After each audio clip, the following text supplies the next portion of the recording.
Welcome. I'm Greg Masterson. I'm a member of the board of directors and the current president, and I'm here to make a few brief remarks about one of our... Is that better? Okay. We lost Gary Abbott Ellis in January of this year. And he was such a positive and just a wonderful person. And the board wanted to memorialize him in some way. And we took a bench that we're going to put outside, and we have put a label on it in memory of Gary Abbott Ellis. And I just want to speak a little bit about Gary. We voted to create this memorial bench in honor of Gary, who died in January. It will be placed outside near our new entrance. People that have come in the past have always come in our entrance over here. Well, we have a new entrance that's handicapped accessible. Gary had been a board member since 2017. And was a vital addition to our building committee. His guidance and his advice and his experience dealing with architects and builders and tradesmen was invaluable as we endeavored to complete 3 major construction projects from 2017 to now. So he really helped us out. He also advised the board on submitting applications to the Barnstable Community Preservation Committee. Gary had been chairman of the Yarmouth CPC and was very informed about presenting our case and just doing the right thing with the board members. If you have attended our programs in the past, I'm sure you were greeted by Gary at the old entrance or recently the new entrance. He would be that welcoming person in shorts, looking like he just got out of work. At our board meetings, Gary's presence was welcome and admired. He was very matter of fact, and when he voiced his opinion, we all knew it was time to make a decision and move on to the next item on the agenda. After the speakers finished, you would often see Gary waiting in line to purchase the author's book.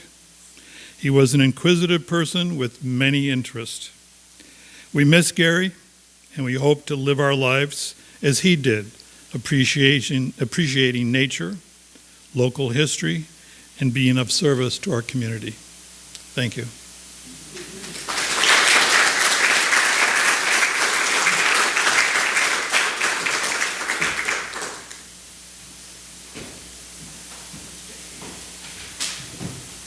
Good evening. My name is Chuck McMillan. I'm not Ann Canada, as you can easily see, but I did agree to read her notes because she's a little under the weather tonight and feeling a little dizzy. So I'm just going to read what she gave me, and we'll move on from there.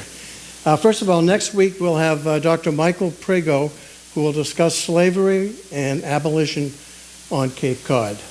While we think of slavery as a southern problem, slavery did exist to some degree here on the Cape and elsewhere in Massachusetts until legally abolished in 1790. Dr. Prego discusses the religious views, political platforms, economic factors, and social movements that existed during pre-Civil War Massachusetts. He will include the profiles of several notable black slaves who lived and worked in Massachusetts and contributed to its future and that of the country. So tonight, we're pleased to welcome Tales of Cape Cod members and frequent audience members, Karen Rinaldo and Keven Doyle. Tonight's program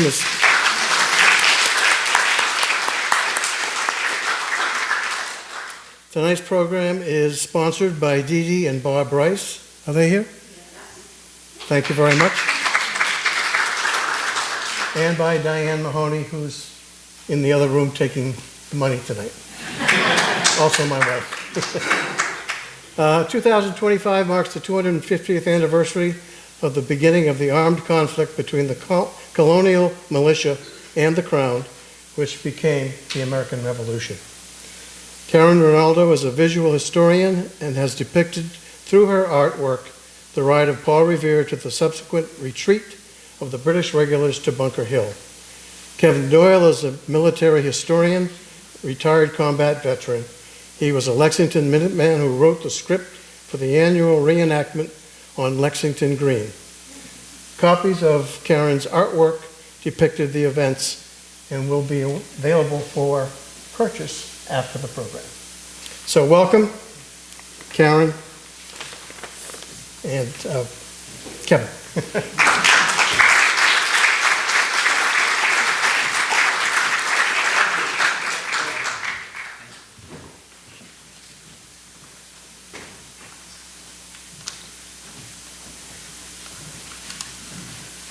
Are you able to hear me? Thank you. We have some other authors here this evening. I'm just going to cite them out. We have Leonard Mealy from Falmouth, we have Sandy Stowes from Falmouth, and we have Tamsin George from Falmouth. They're notable, and they'll probably be speakers here for next year, so keep an eye on them. They're stars in their own right. I'd like to thank Tales of Cape Cod, Ann Kennedy, Greg, and Craig, and all the people who help out to make this such a success. And thank you for having us back. Keven Doyle and I, this is our third time here, and we're thrilled to be here. I'm going to be talking a little bit about Keven, but getting to the point of the first slide, if you could just bring it up, of the painting. People often wonder why and how we become involved with certain subjects.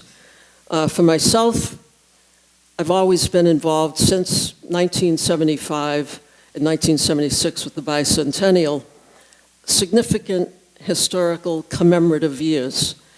And I think they're important from the standpoint that looking back, it's important to know our history in order to move forward with future history. And so some of the aspects so closely aligned in this piece had some very quotable and impacting quotes. And I thought, that's a message that I'd like to convey. I know that Lexington and Concord is referred to as the home of the American Revolution. That was an important part. But just the whole aspect of being a player and being involved, there had never been anything done of Lexington Concord to this degree. We have the image that we're showing. So, go back. Yeah, there we are. There you go. So I had an idea of creating a visual narrative through images that were important to Lexington and Concord. And that becomes a running theme. People are very interested in the process, whether it be writing or dance or theater, anything of the creative nature. And so in the next series of possibly 15 slides, I'm going to bring you inside my head in very intimate. I don't share this with very many people, but I think it's important enough that you see a structure that takes place, a deliberate point in terms of how you create a piece like this. So all the aspects that go into creating a visual narrative. Now, a person who I have a lot of respect for and have enjoyed working with, and by the way, if in the course of our conversation I interrupt Keven or Keven interrupts me, we get away with that because we're not married. So it works very well, and we banter back and forth. But Keven had been a Lexington Minuteman for 10 years, and I respect that. I was inspired by that as well. And we've collaborated on many subjects in the past, and it was just a natural to collaborate on this subject. So Keven wrote the narrative that appears on the backside of all of the printed materials, and the original of the Lexington Concord painting is currently on display at the Concord Museum. So Keven, if you'd like to talk a little bit about your involvement or your feelings about your partner. That would be you. Careful, yeah. Karen is, as you know, a visual historian. And I might write the words, but Karen, if it's true that a picture is worth 1,000 words, then Karen is great chronicler. You may know her from previous talks we've given here about the Mayflower. And she's done the same thing with the Mayflower 1621, the first Thanksgiving with 143 discrete people with a legend to go with all of them. And did the same thing with the Lexington and Concord. And we've been asked, by the way, to do it also for the last shots that were fired down in Yorktown. But yeah, at any rate, here we go. So let's go to the first slide that shows the me working at the work. So determining what the composition is and laying out a visual concept, and using my process is using a lot of tracing paper to make corrections, to make alterations, and this shows me in the process of laying down all of these images. I'll spend time, both of us going off to the town, whatever we're working on, and photographing many of the iconic landmarks. And so then bringing all of these ideas to the drawing board becomes the challenge. And I've said this before, and any writer knows this to be true, that it's the white space until you get that first word on that piece of paper or that first stroke on a canvas or on a sheet of watercolor paper. It's the most intimidating feeling. And so once you've established a course that you can work through, you find that you're kind of on your way, and you reach that point of that aha moment, right? Yeah, the writer does, right. The musicians do, and the artist does. But my process is different from other artists. It's very intentional when it comes to finding the balance and how to present. It's creating relationships with landmarks. It's adding in information to create a pleasing theme, and so the eye can rotate around the work. But this becomes the thinking place.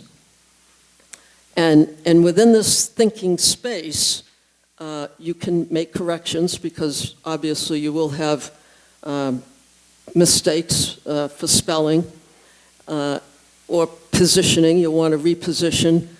All of those changes have to go into this phase. And as you move along, and this is days turned into weeks, turned into months, because that's my process. And it's not satisfaction until I have worked this formula to the point where it can't be done any other way. When I reach that point, there's probably about 20 different images in that one montage that she creates, and you can see it happening right there in front of your eyes. Each one of those is a separate piece that could easily be a piece of art by itself. right? And it is, I must admit, it is frustrating because you're working hand-eye. I don't use computers. I don't use any computer-generated work. It's all hand-eye, patience, and heart. And that's really what goes into each and every piece. So now you see the laying in of all of the landmark houses. You want to talk about that quote too, Karen? Because you have Here quotes once the battle throughout. farmers stood and fired the shot heard round the world, Ralph Waldo Emerson. And that was what took place. Kevin, you have said, it depends on who you speak to, but really it did happen at Concord, at the bridge where the battle took place. I think so. That was the first time that we actually killed a redcoat. And so that's what I think is the shot that was heard around the world, because we had previous altercations, but we had never killed a British soldier. And this was something different. I think we have a few more slides left in this area. So we're showing here, I'm moving things around, trying to find the best relationship. This is just, I can't overemphasize how critical it is. Not unlike, and I'll compare it to writing, you have to find the proper word structure. And sometimes that takes hours to come up with one sentence. And for this artist to come up with a completed montage, this is a montage style, it's over a period of some time. Now, there are other people who will say, other artists, other writers will say, well, time is money. That isn't the factor that goes into a critical piece of work, because it has to be refined, it has to be as perfect as possible, and you feel responsible. You really feel responsible for the finished product, and you want the people who see it to appreciate it and understand it, and really, you are putting history in their hands. And that's really a very nice thing, because today, history is becoming so watered down, and it's difficult to get people really interested at a young age. And so to have a visual narrative with images becomes very powerful. Words are powerful and images are powerful. I think the images are very powerful. And as you look at this, and as we've gone through the slides, you see what Karen is doing to create that harmony that makes the story come together. And you can see the original right there in the front. But you can see it as we go as well. And this is the agonizing part that Karen goes through every time. Thank you, Craig. And by the time you get done, you look down to the bottom row, and you can see there's about 4 layers of effort that are in there. So I hope you can appreciate what goes into the process and the passion that you sense from the artist, because it truly is a labor of love and a responsibility that I feel in conveying the right message. And when we set out to do this, we wanted to memorialize April 19th, which occurred, as you know, in both Lexington and Concord. And so that's why the story of Lexington is really down the left side, and the story of Concord is down the right side. As you look at it, you'll see that. And as we go through our program, we're going to be highlighting the images that were finalized and the quotes that we decided to put in, and all of the landmarks. We'll go through, I think we go through every one of them. Yes. The first one at the top is the Battle Road itself. And you can see right here, this is the ride of Paul Revere. But it's labeled, this is the British advance. As we all know, Paul Revere, one if by land, two if by sea, and I on the opposite shore will be ready to ride and spread the alarm to every Middlesex village and farm. And he was. And Karen will address how that word got spread. But in the meantime, that's been labeled the Battle Road, and it's the Redcoats advance and the Redcoats retreat.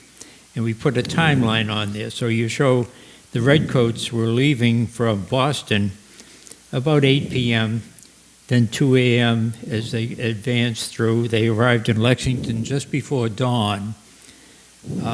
And then little expecting to spend any time in Lexington at all, but we know that they did.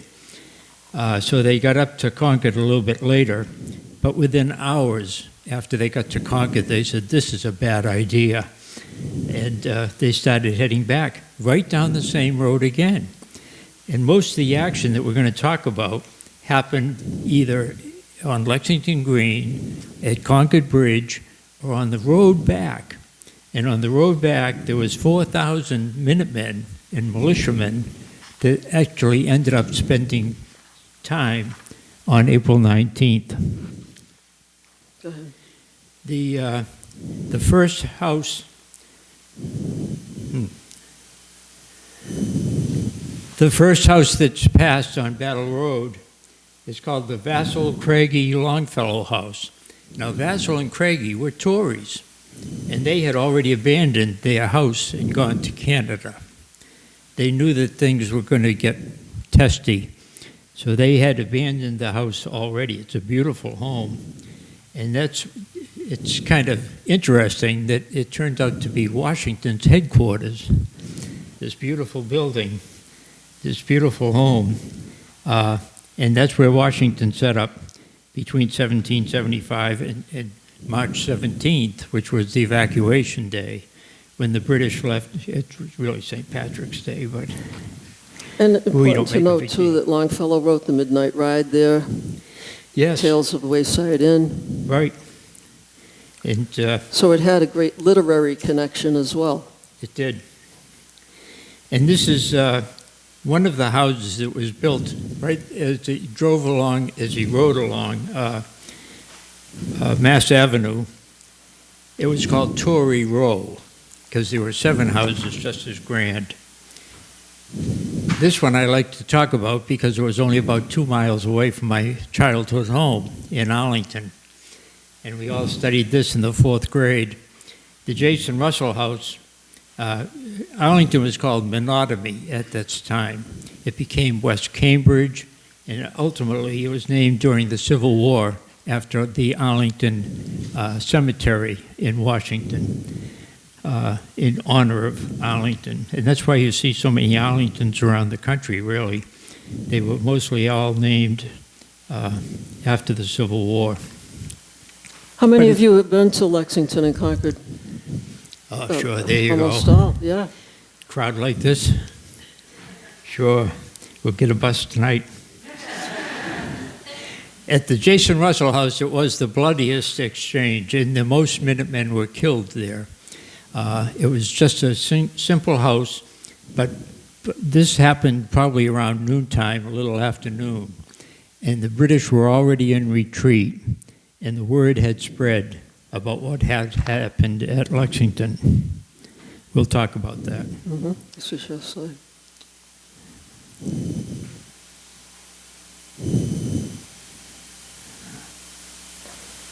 We'll talk about it. Ricardo. There we go.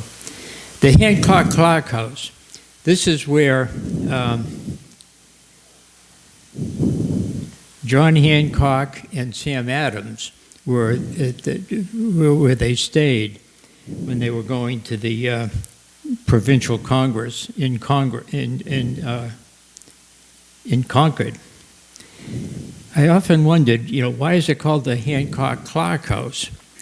Well, it was built by John Hancock's great-grandfather, as you can see there, in 1738, and then his uncle was Jonas Clark, who married one of his sisters.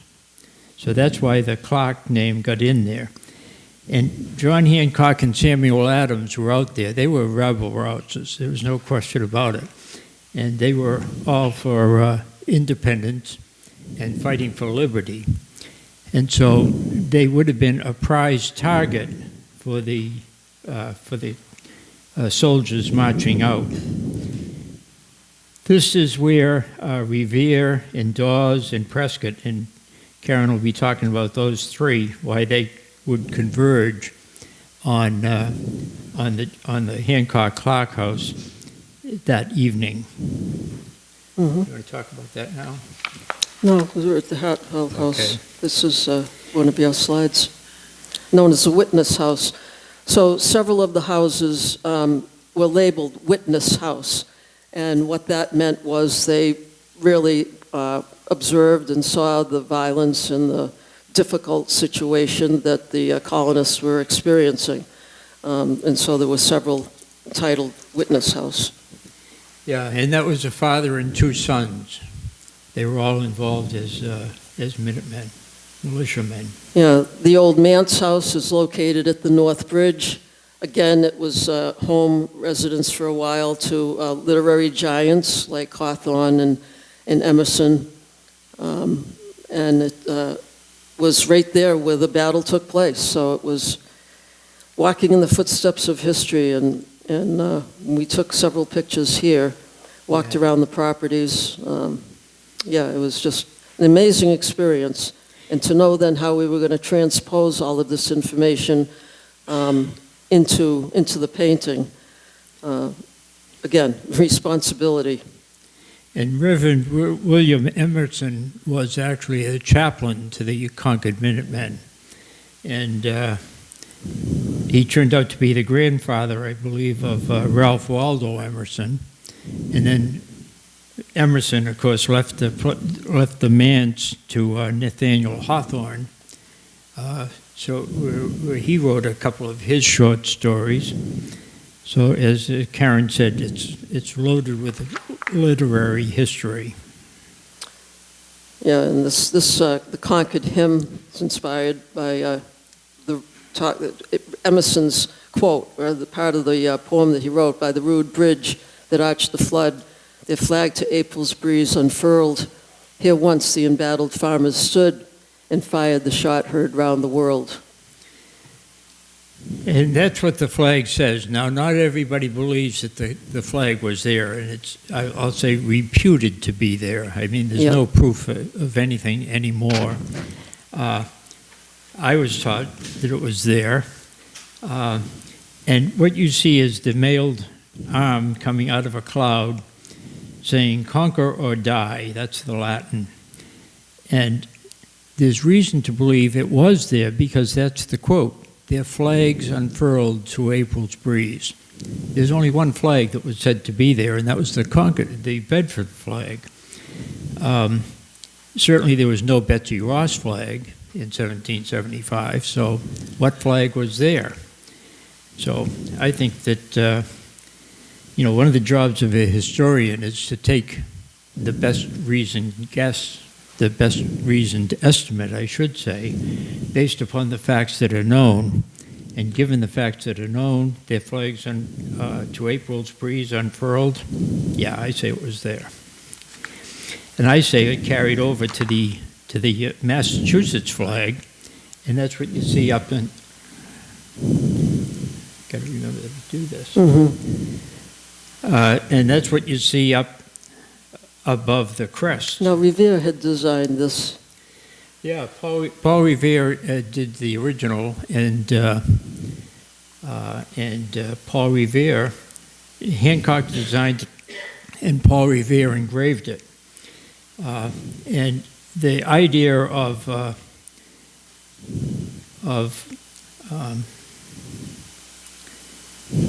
Controversy. So it is. No, in heraldry. In heraldry, the crest above a shield symbolizes a virtue that you believe in. And given the fact that we just saw the Bedford flag, I think that's the virtue that's talked about. Patrick Henry, give me liberty or give me death. That's conquer or die. And that was sort of where the Minutemen were. But I think in looking at the flag, the Minutemen are part of the star, because the star came from the Betsy Ross flag. The flag was designed in 1777.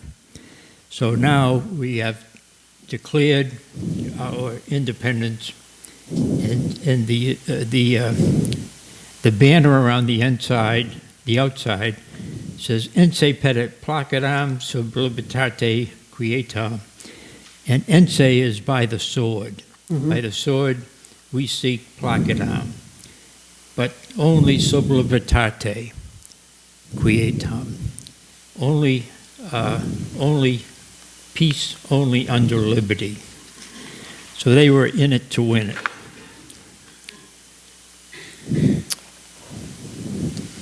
Now we take a look at some of the other images that are there. Bunker Hill had its own battle, of course, about 6 weeks or so after the Battle of Lexington and Concord. On June 17th, the monument was built in 1843, and interestingly, there was 1,000 British that were killed at Bunker Hill, at the Battle of Bunker Hill, and only 450 of the militia. So they were told, don't fire till you see the whites of their eyes. And some of you have held the musket. Or some of you know about musket drill. And it takes a while to reload it. And so don't fire until you see the whites of their eyes. That meant you don't have time to get a second shot off. So you got to make sure that the shot you make counts. And so that's why you don't fire till you see the whites of their eyes. And they held true to that. I'm going to need the light, so I'm going to move over here just a little bit.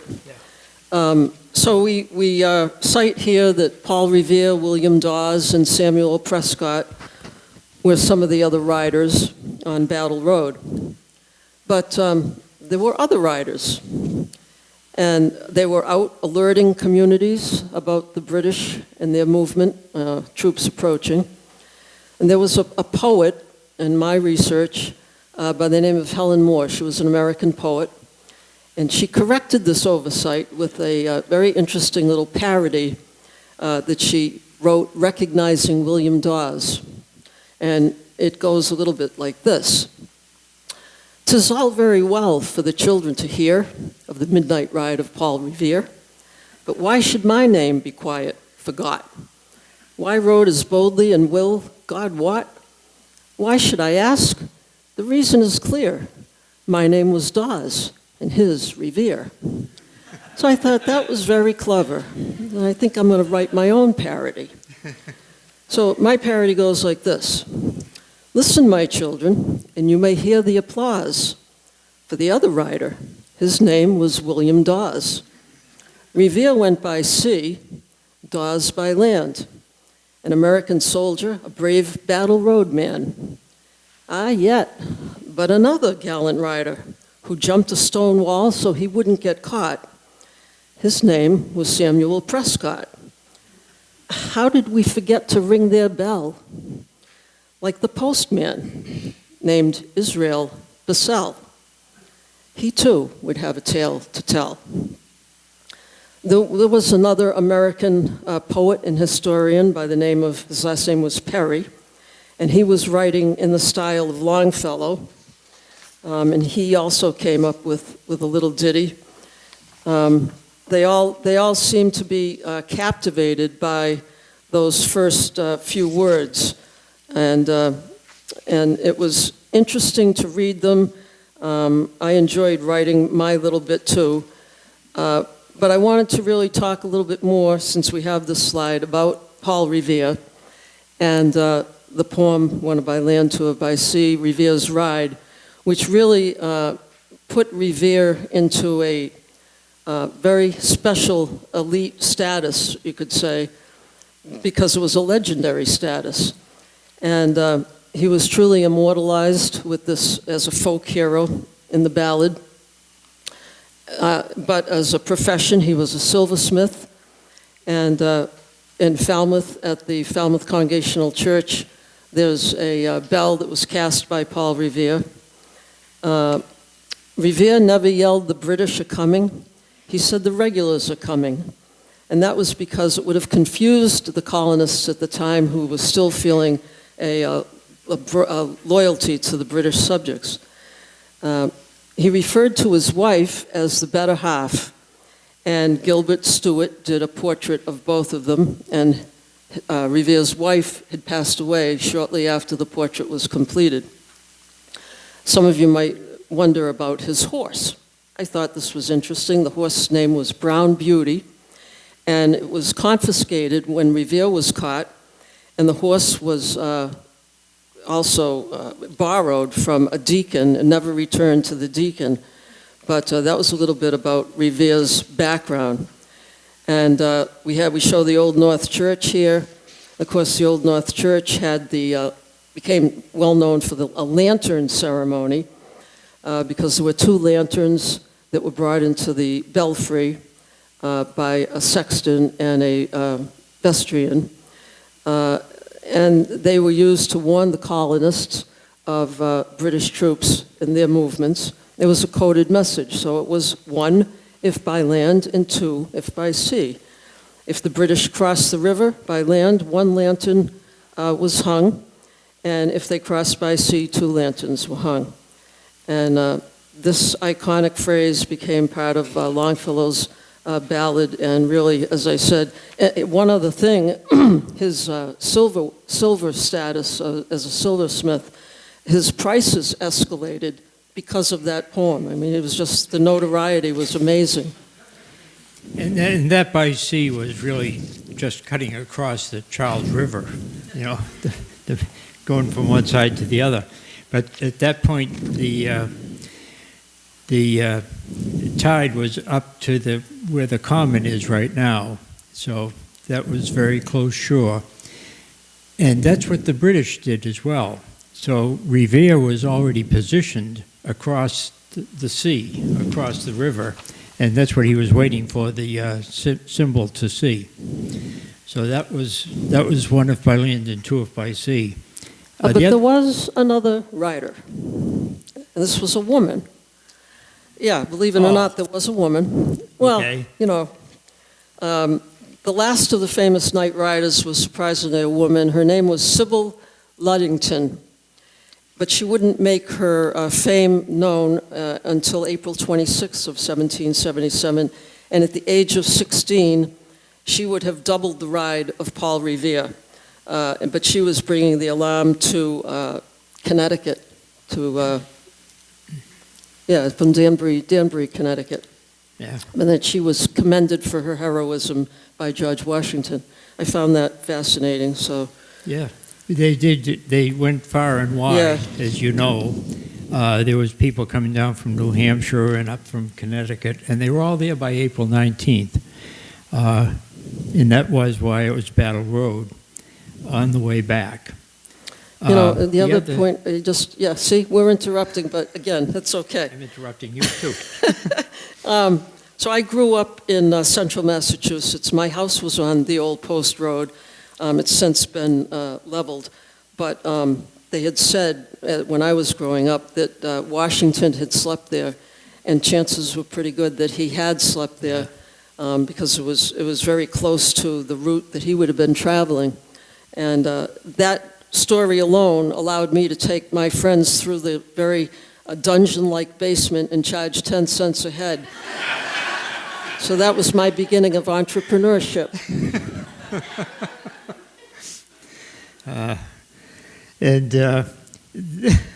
The name Samuel Prescott is up there too, and I just wanted to spend a minute with him because he was dating the Milliken girl who lived right there on Lexington Green, actually. So he lived in Concord. He practiced in Concord, but he was over there that night dating the Milliken girl.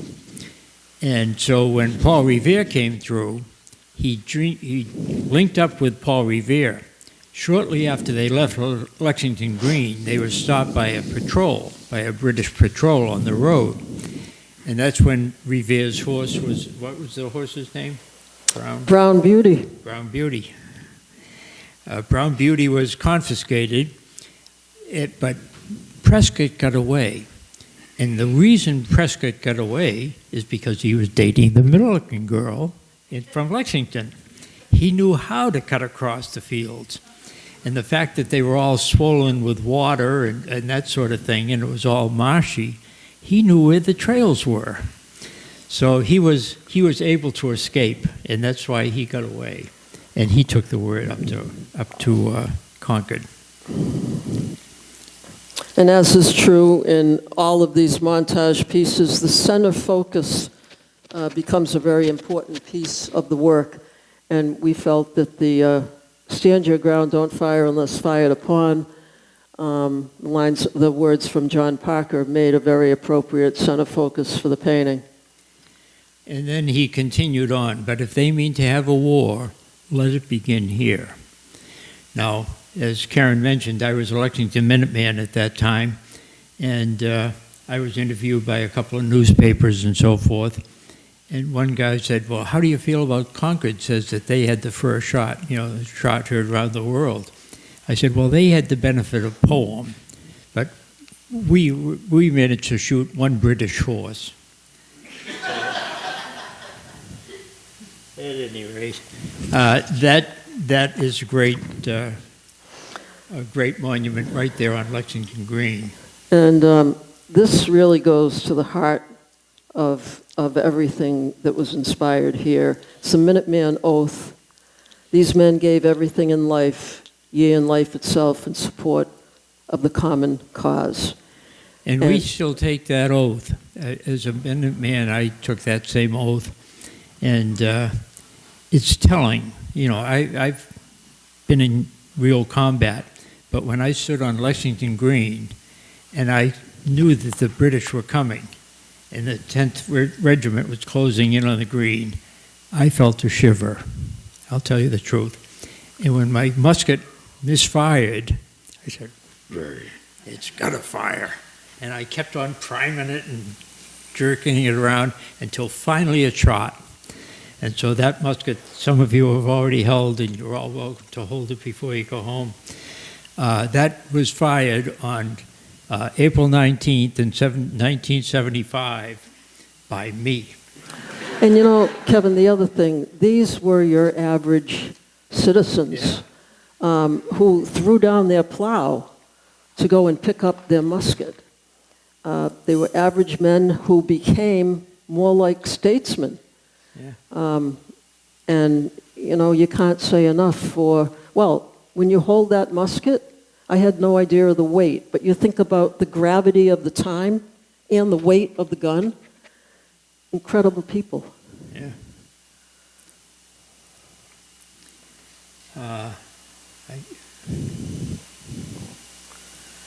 Another great quote, "What a Glorious Morning for America" by Sam Adams. Yes, yeah. Now, Sam Adams and John Hancock did manage to get away. And they hopped on a chaise and they were riding back to Boston. And they were just about passing within earshot of Lexington Green when the first rounds fired. And on hearing the musket fire, Sam Adams turned to John Hancock and said, "What a glorious morning for America." Now, some of you are from Lexington. Yeah. And where do you see that? Everywhere, huh? It's in the ceiling of the auditorium of the high school. There you go. Yeah. And it was a quote of great optimism, I think, and joyfulness, of the spirit of joy that would come about, I think. It was, yeah, very definitely. Now, this is a very simple diagram, but as I say, Karen is a visual historian, so you can picture what's going on. The redcoats are supposed to be going to Concord. That's the left fork. But they see 77 Minutemen. Yeah, it's again, I'm saying these were average people who threw down their everyday instruments, tending to the fields, and picked up their arms. Yeah, Norwood actually has on their town flag, they have Aaron Guild, and they show him leaving his oxen in the field and grabbing his musket and heading towards Lexington, which became Battle Road. He wasn't there at Lexington Green. But all the British had to do, all the 10th Regiment of Foot had to do was stay on that left side and go straight to Concord. But when they saw the 77 Minutemen standing on the green, they went over and they said, "Disperse, disperse," and naturally they did not. Some became defiant and some stayed right there. But the British went off and they fired. That's when a round went off. Somebody shot a musket. To this day, nobody knows who it was or where it came from. I have a theory.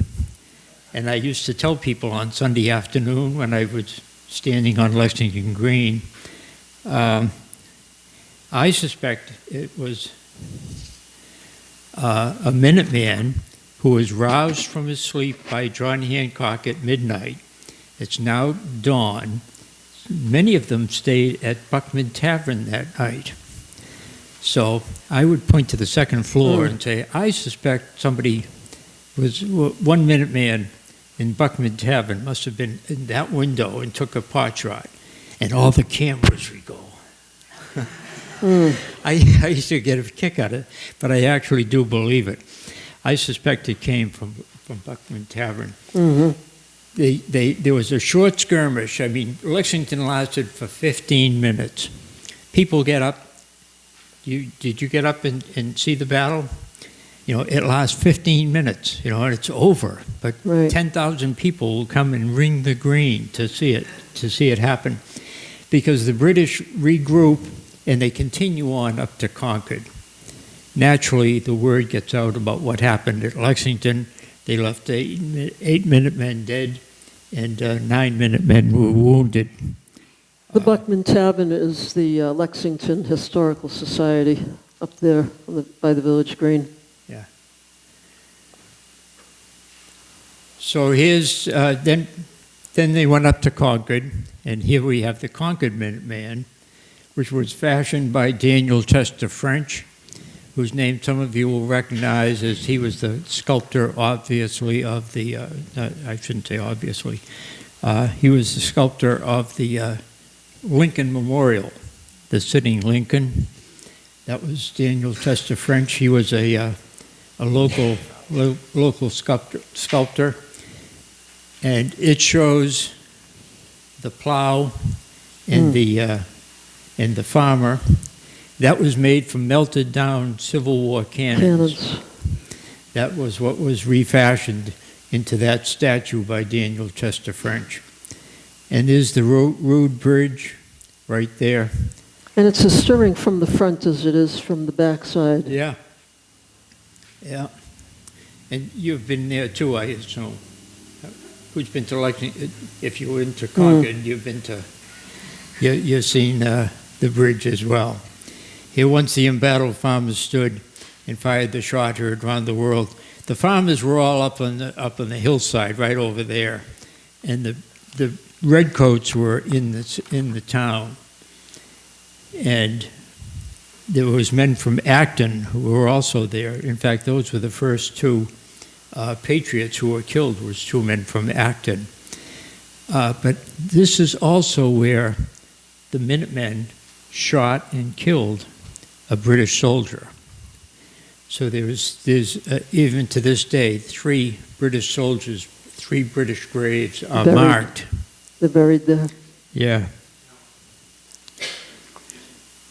Now this is kind of interesting. From behind each fence and farmyard wall, which is also a phrase in the poem. And it's an article that you wrote for the Discover magazine about that's right. Tactics taught by Wampanoags. Do we have a copy of that? We I do. don't think we did. I think we have a copy with us. Discover Concord magazine features Karen's poster. Karen, the thing we're talking about, features the art. And I was asked, why do you credit the Indians? I said, well, for a number of reasons. One of which is because I've been in combat. I understand what's going on. I understand tactics. And the British are still walking down the middle of the road. They're firing in ranks, you know, and that's why there were so many casualties, because they were formed up. And the way you would shoot a musket is you didn't point and aim it. You just kind of shot, because the enemy was in a rank the same as you were. And so you just kind of shoot into the rank. Maybe you hit somebody, maybe you didn't. And then you go back and you reload and you shoot again. But the Indians didn't fight that way. They would fight from behind each fence and farmyard wall. We learned that. It's 100 years into the relationship. And there was a book, The Skulking Way of War. And a friend of mine at the War College wrote a book called The Skulking Way of War. He actually studied it. So I think that's a tactic And there were 15 Mashpee Wampanoags that were killed during the Revolutionary War. And they're honored in Mashpee. Yeah, they're Mashpee immortalized on the memorial in Mashpee, yes. This is the towns that were fought at.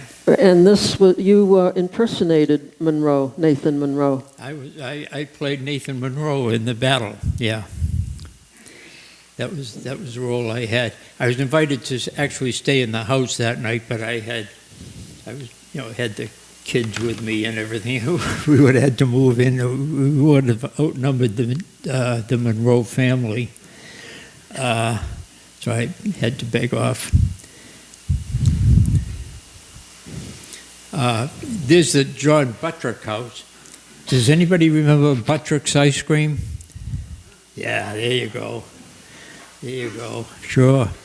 That was a great place, and that's where Revere was intercepted. Did you know the Buttricks out there on Battle Road? It's all gone now. Now they just have a pile of rocks. But it used to be the Buttrick's ice cream store. But Major John Buttrick he went up to become a colonel. But at the time of the battle, he was a major. And it was on his lawn that they led the march down to the bridge. When they saw smoke rising from Concord town, because they were out there to seize the munitions, but the Minutemen on the hill didn't know whether they were burning the houses down or what was happening.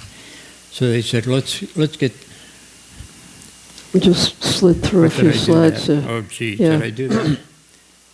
It's okay. I'm sorry. That's okay. This is the Nathan Marion house. Yeah. And so that's when Major Buttrick gave the command, only fire when fired upon. And that was very important, that the colonists not shoot first. And that's why the words of Captain Parker. of Captain Parker were, if they mean to have a war, then let it begin here. Mm-hmm. And the same thing was up here. Don't fire unless fired upon. Same thing was true at Bunker Hill. Don't fire until you That's see the whites showing a of their lot of eyes. civility. Yeah. The Merriam house was, again, another witness house. Nathan Merriam and his sons were at the North Bridge. That's how the word was spread. This house served as a British hospital. Yeah, that's right there on Mass Avenue as you go down. The British had occupied that. The old belfry was used to organize the militia, to call them to the green. So they're in the middle of the night. And there's a difference between the Minutemen and the militia in that the Minutemen were a more highly trained, and they were the guys who said, I will leave immediately. The militia said, okay, I'll fight. And they did.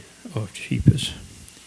Yeah, but the belfry also sent out codes with the bells, the way the bell would ring, so they would know if it was something urgent. They would know if there was some danger present. Right. Right.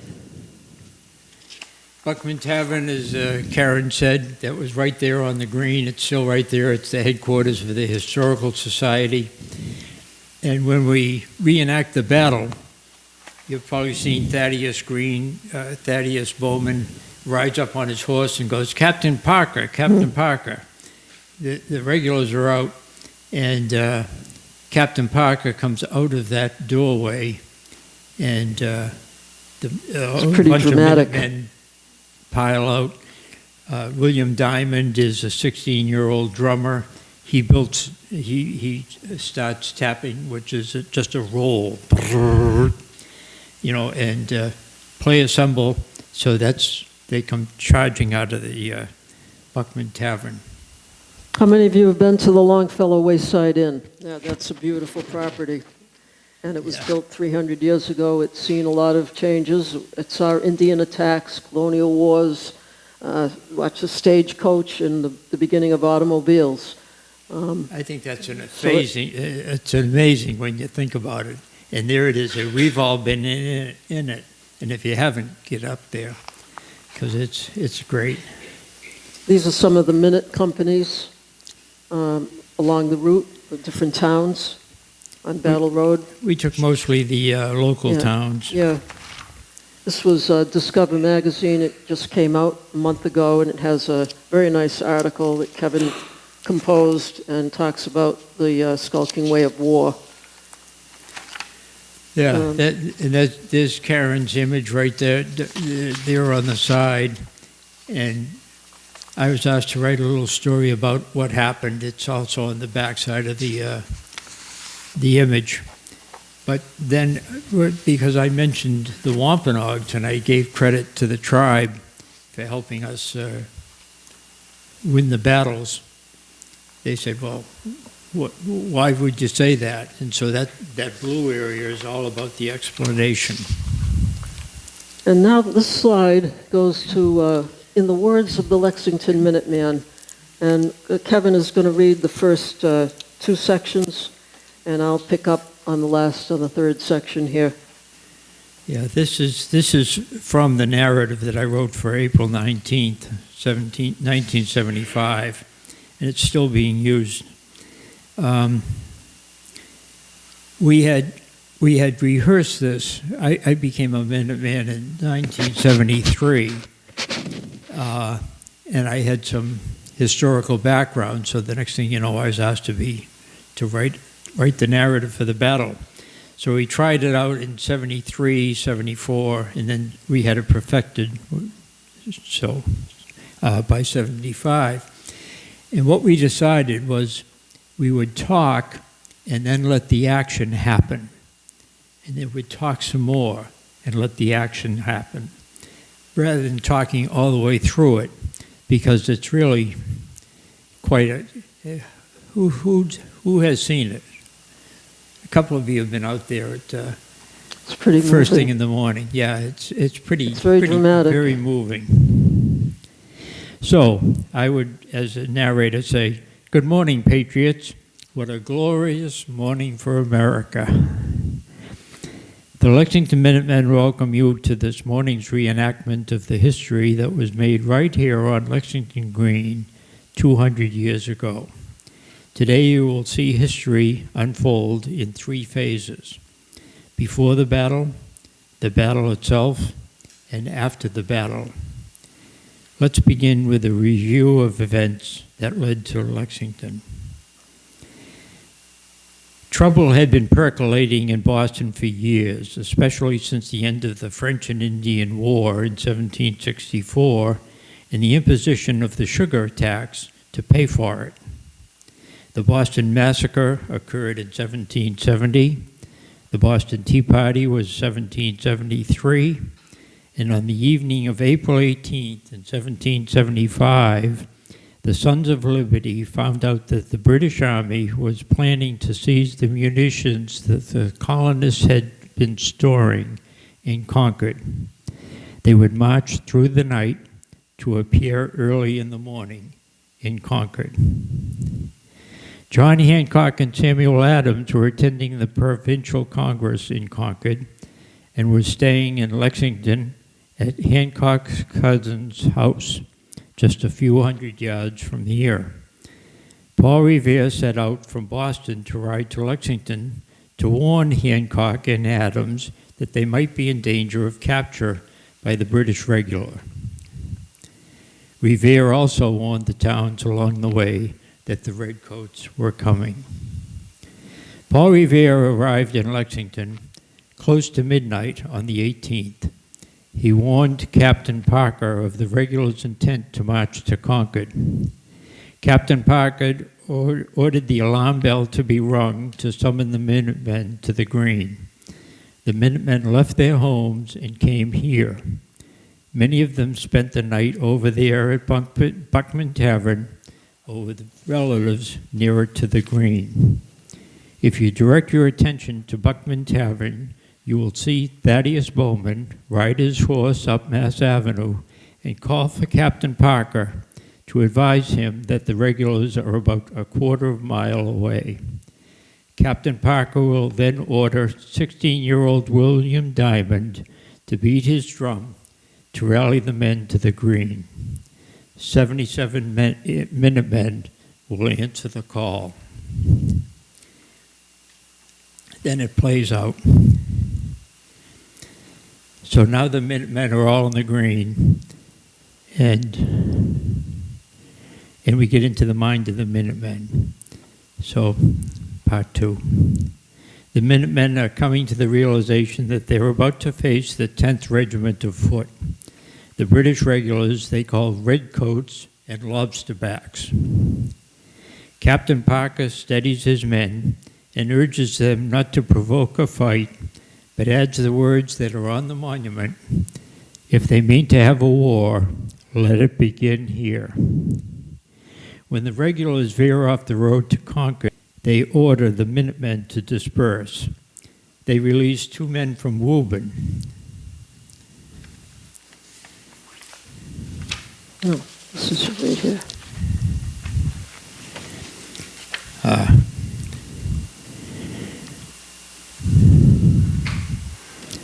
They released 2 men from Woburn who were caught spying on the side of the road as they approached.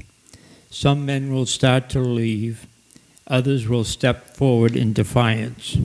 Suddenly a shot will ring out, and the war will have begun.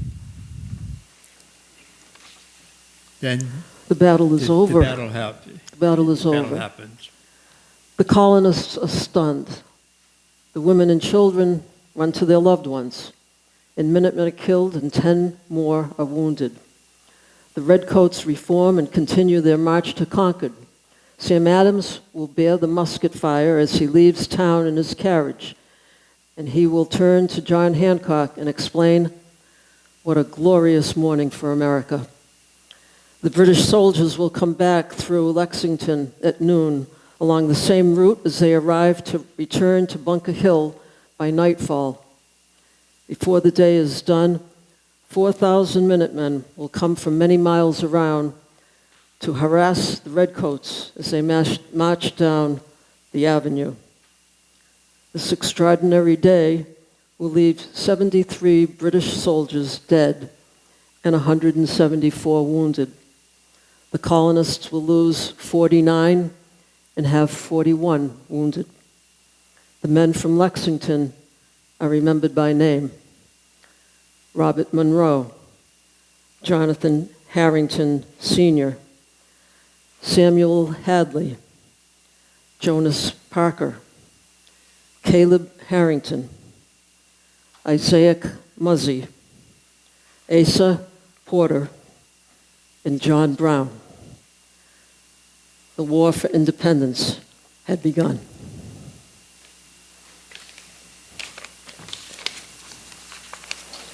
And that, folks, is kind of what's portrayed. That is the visual, that is the narrative, and that is the visual. And one of the things we're in the process of completing, if you go to the next slide, is called the Battle Road Companion, 1 if by word and 2 if by scene. And hopefully that'll be out by mid-August. And if you're interested in any of the items that we've brought along, we're happy to talk to you about those too. So if there are any questions or if you have any comments about our presentation, we welcome them.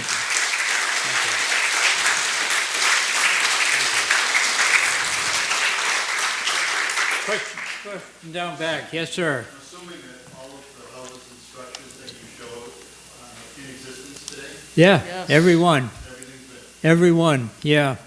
There was a tremendous effort by the folks up there to preserve history. Even the Jason Russell House has been moved. I point out that because it's in Arlington. Any other? A lot of you know the story anyway. You referred to Battle Road. Is that Massachusetts Avenue? Sir? You referred to the Battle Road. Is that Massachusetts Avenue today? Yes, it is. Yeah, yeah. And if you have time, there's muskets shot at the Buckman cabin. They're actual balls stuck, in the wood. Does that help support your theory that perhaps the British were firing on the tavern on the green? I think it does. I think it does. Yeah. Nimrod in Falmouth had cannonballs stuck in the wall of the Nimrod restaurant. From 1812. Yeah, that's right. Yeah, yeah, and there's cannonballs. Well, the Nimrod restaurant is gone now in Falmouth, but at the time there was a cannonball embedded in the wood down there too. Yes, and there's also the bullet hole house by Concord Bridge that for some reason, and it used to be in a triangle. Remember? And it used to be really visible. Now whoever owns the house has put a shutter over the, it's like, hey, you're in a witness house. Yes, ma'am. To share that Abigail Alcott, one of the Alcott sisters, Yeah. was the mentor and first art teacher for Daniel Chester French. Ah. He was a frustrated artist. He couldn't do what he wanted to do. His father said, go around the corner of the Alcotts, have a daughter there. She knows art. And so she actually was behind the Minuteman statue, but also, of course, so many others, including, as you said, the Delegate Memorial. Oh, that's a great story about Daniel Chester French. So I'm going to have to tell you about an Arlington guy who was Cyrus Dallin. And Cyrus Dallin was 21 years old when he sculpted the statue of Paul Revere. And he was an unknown sculptor. Yet he came up with that picture you see right there, which is in front of, just to the back of the church, the Old North Church. And he was actually turned around. You may know the story that James Michael Curley was mayor of Boston, and he said he would not have Catholics leaving church to face the rear end of a horse. So, yes, if, I think what to stand up so I can be heard for this. sure. When our son was 10 years old or 11, so we had to look at like 1999 or 2000, we took our son and his friend to the reenactment and spent a couple nights. We spent in 3 days seeing all of this. And we were, for the reenactment, if you haven't done it, I really do encourage everyone to do it. We were out there on the green by 5 a.m. It was dark, and there's a crowd, and in the distance, you hear the distant drums from the approaching the English, the British Army, and you hear that, it gets louder, and it's dark, and the colonists are milling on the green, and coming back and forth. Finally, the army arrives, and that shot, that mystery shot goes off, and then there's bedlam, and there's shots going back and forth, and the Lexington Green is filled with smoke. It's just, you can't see anything. And when the battle stops, the smoke slowly rises, and now dawn has come, and you can see the green, and the British, and the British give the troops give their 3 cheers. Huzzah. Hurrah. And then you see the colonists who are dead on the ground. You see 8 or so who are dead on the ground. And one man is injured, and he drags himself across the green to his home. Is this where you were there? Harrington, yeah. He drags himself across the green to his home on the corner, and at the front steps are his wife and his children. He makes it to the front steps and dies. Now, sir, if you've ever questioned yourself whether your efforts in the Minutemen were in vain, may I tell you, no. The same day, we go home, and our son, as I said, 10 or 11, he writes a poem. He was a very good poet, he's still a writer. Yeah. But he titles his poem War. she says this: there is no evil, there is no good. There is no justice, or justice should. For every shot a widow weeps, a child cries, in the presence of the gaze of the dead man's eyes. When the war is hot, one may find, greatest war is in one's mind. So I thank you. Thank you.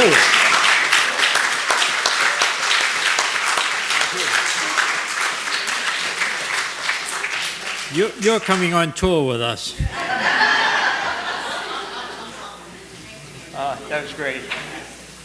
Hey, thank you. If anybody would like to hold the musket, you're welcome to do that.